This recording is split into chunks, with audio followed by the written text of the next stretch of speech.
Selamat pagi, Bu Rahma. Perkenalkan saya Nurse Vanessa yang bertugas pada pagi hari ini.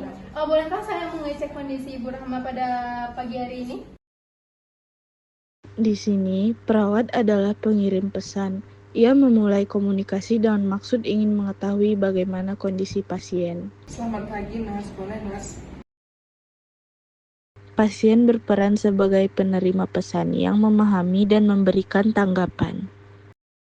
Kemudian, pasien memberikan umpan balik berupa persetujuan dan respon terhadap pertanyaan perawat.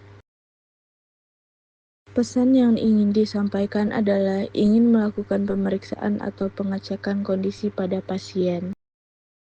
Saluran komunikasi yang digunakan adalah lisan atau verbal, yaitu dilakukan langsung secara tatap muka. Bagaimana kondisinya Ibu Rahma? Apakah masih ada rasa nyeri saat malam hari? Masih, Nurse, sampai saya kurang bisa tidur karena rasa nyeri itu, Nurse. Suara keras ini menjadi gangguan yang bisa menghambat pemahaman pesan pada pasien. Maaf Ibu, saya kurang dengar. Tadi masih ada rasa nyeri ya? Ya, Nurse, nyeri di bagian perut yang bikin kurang nyenyak, Nurse, tidurnya. Baik Ibu, saya catat dan saya akan laporkan kepada dokter nanti. Ibu, terima kasih Ibu. Selamat istirahat. Ya, Nurse, makasih, Nurse. Seluruh komunikasi ini terjadi dalam konteks ruang rawat inap di pagi hari, yang dimana suasana relatif tenang dan memungkinkan komunikasi yang fokus antara perawat dan pasien.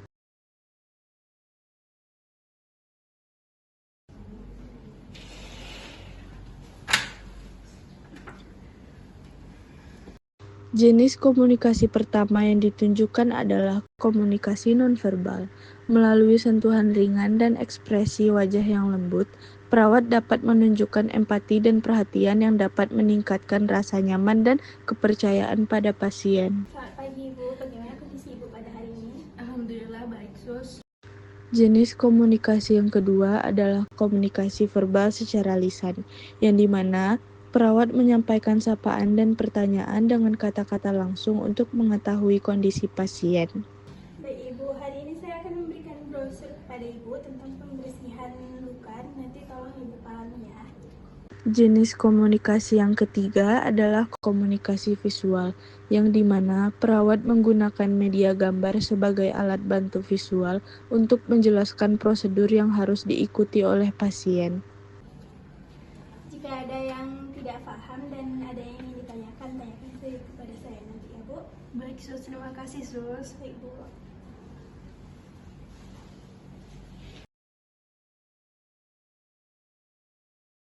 Selamat pagi Bu Vanes, saya Perawat Zizi yang bertugas pada pagi hari ini. Sebelumnya boleh Ibu sebutkan nama dan tanggal lahir Ibu? Saya Vanessa, tanggal lahir 28 Mei. Saya izin lihat gelangnya ya Ibu? Iya Nurse. Oke, sudah sesuai. Bagaimana kondisi Ibu pada pagi hari ini?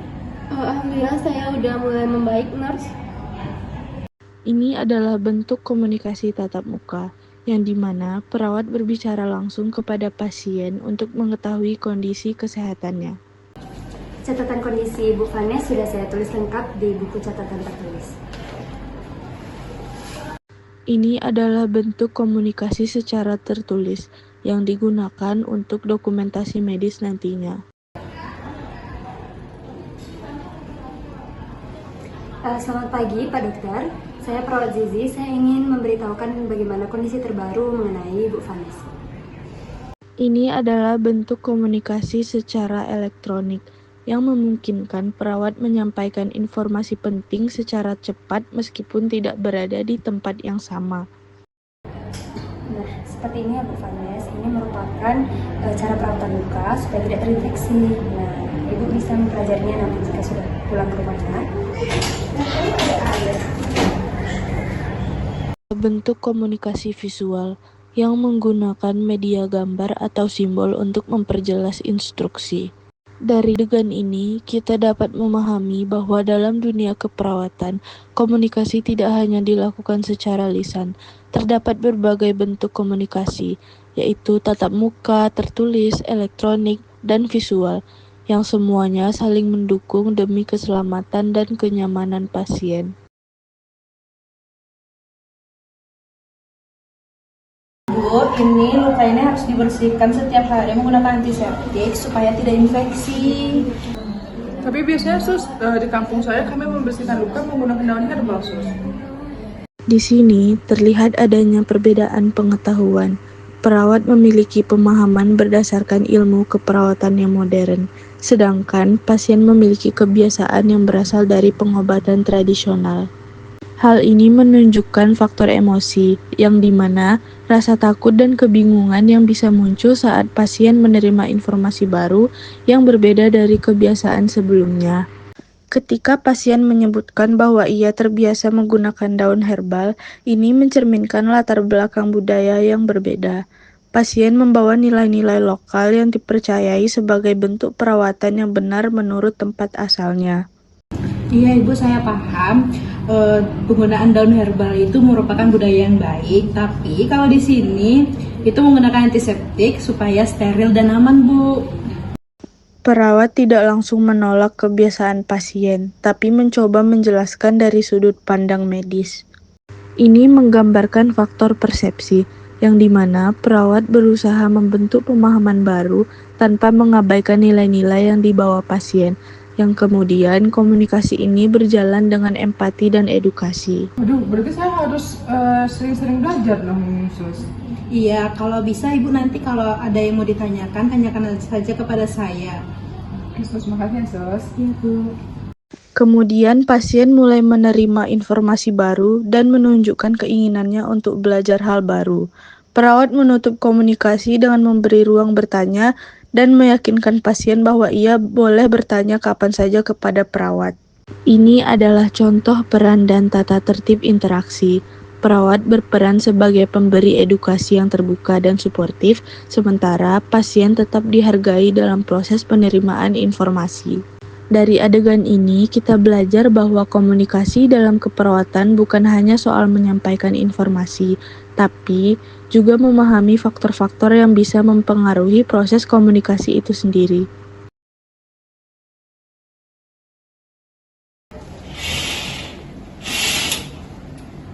Selamat pagi Bu Yuli. Pagi sus. Ibu, menurut hasil pemeriksaan Ibu dianjurkan dokter untuk dirujuk ke rumah sakit psikiater ya Ibu. Saya mau dibawa ke rumah sakit jiwa. Saya bukan orang gila, Mbak. Hah, sus, kenapa ibu saya harus diperiksa ke dokter jiwa? Emangnya ibu saya kenapa? Bukan itu maksud saya. Tujuannya untuk pemeriksaan ke psikiater, kita untuk mengevaluasi kondisi mentalnya Ibu Yuli. Tapi saya cuma susah tidur sama suka cemas, bukan berarti saya orang gila dong. Nah, justru itu Ibu, kita harus melihat ke pemeriksaan secara menyeluruh di psikiaternya Ibu. Maaf sebelumnya Bu Yuli, mungkin Mbak Dita belum menjelaskan secara lengkap ya. Untuk ke psikiater itu bukan berarti Ibu mengalami kondisi gangguan jiwa, tetapi untuk mengetahui bagaimana perasaan Ibu dan mental Ibu, juga bagaimana kenapa Ibu mengalami susah tidur. Mungkin seperti itu. Oh, berarti ibu nggak gila ya dok? Seperti Lady Anissa, banyak orang sehat yang juga pergi ke psikiater untuk mengetahui kondisi mental mereka. Ya kalau dijelasin kayak gitu sih saya mau. Di sini, perawat menyebutkan bahwa pasien akan dirujuk ke psikiatri. Meskipun maksudnya adalah untuk evaluasi kondisi mental secara medis, istilah psikiatri ini langsung diartikan negatif oleh pasien dan keluarganya. Emosi dan mindset sosial terhadap kata psikiatri ini memperparah situasi, sehingga komunikasi menjadi tidak efektif. Disinilah terlihat pentingnya penyesuaian bahasa dan pendekatan komunikasi. Dari roleplay ini, kita belajar bahwa perbedaan pemahaman antara perawat dan pasien dapat menimbulkan reaksi emosional, terutama jika menyangkut isu yang dianggap sensitif atau tabu. Untuk itu, perawat perlu memilih kata dengan hati-hati, menyesuaikan dengan latar belakang pasien, dan membangun komunikasi yang empatik dan terbuka.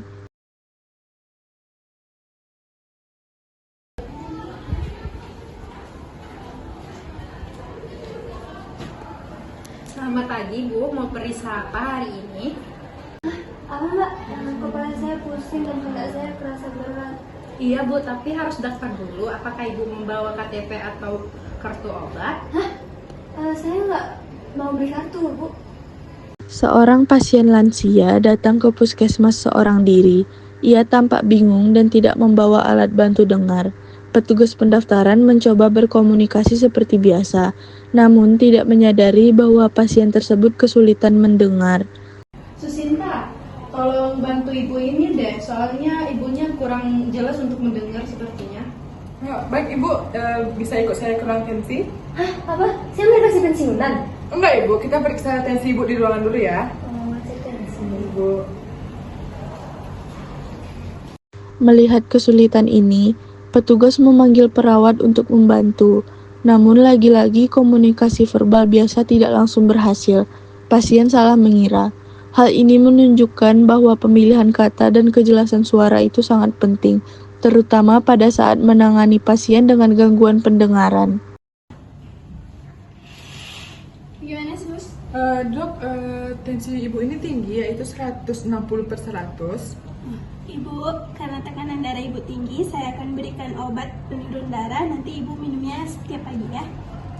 Jadi saya nggak boleh makan siang ya, Dok? Gimana ya sus? Setelah dicek, dokter menjelaskan kondisi pasien dan memberikan resep obat. Namun lagi-lagi pasien tersebut salah tangkap. Ia mengira bahwa obat yang diminum setiap pagi malah membuatnya tidak boleh makan siang. Situasi ini cukup umum terjadi bila tidak ada pendamping dan tidak disediakan alat bantu komunikasi seperti tulisan. Bukan begitu bu. Jadi ibu, alangkah lebih baiknya nanti ibu ada yang mendampingi ya ibu supaya tidak salah dengar. Untuk mempermudah ibu sekarang, mungkin saya nanti akan menuliskan resep obat ibu dan aturan minum obat ibu ya ibu. Gitu ya, sus. Iya, sus. Saya juga malu salah-salah terus. Roleplay ini menunjukkan bahwa gangguan pendengaran adalah hambatan nyata dalam komunikasi, terutama bagi pasien lanjut usia. Maka dari itu, tenaga kesehatan perlu berbicara perlahan dan jelas, menggunakan tulisan besar bila perlu, menyediakan atau meminta pendamping pasien, serta menghindari istilah ambigu yang mudah disalahartikan. Dengan empati dan kesabaran, kita bisa memastikan bahwa setiap pasien merasa didengar, dimengerti, dan merasa lebih aman.